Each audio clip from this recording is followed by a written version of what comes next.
We've got 8 returning starters on offense.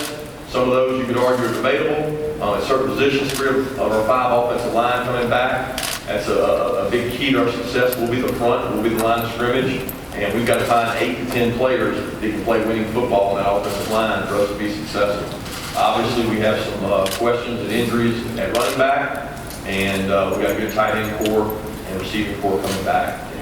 And obviously, the quarterback battle, we talked about a lot today. It's very important that each and every one in this room understands our coaching staff is going to put the young man out there who gives us the best opportunity to win football games.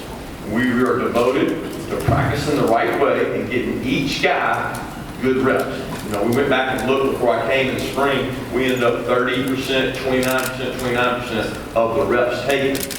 That's right at 90% of those 3 guys, and they were pretty balanced in the reps they took. I think that's important because when you start cutting down on those reps, you cut down on their ability to get better. And each coach is trying to find a way to get these 3 guys better and more prepared for what's to come in our upcoming season.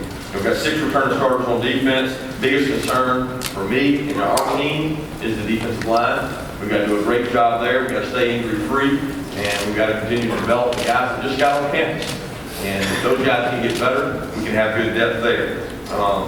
You know, with only 12 scholarship seniors, like I mentioned, I think anytime you have that, the best teams I've been around in the SEC, whether it was University of Georgia's running back coach or University of Alabama, the teams win the SEC, they always have great senior groups.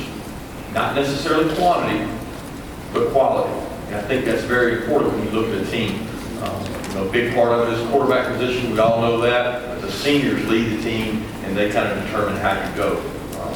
You know, 42%, I heard Gus mention yesterday, talking about the games that are close. 42% of the SEC games, intra-conference games, are decided by a score or less, 1 score or less. That's parity. And I think when you have that in a conference, your ability to manage close games, your ability to win close games, determines a lot about the season you have.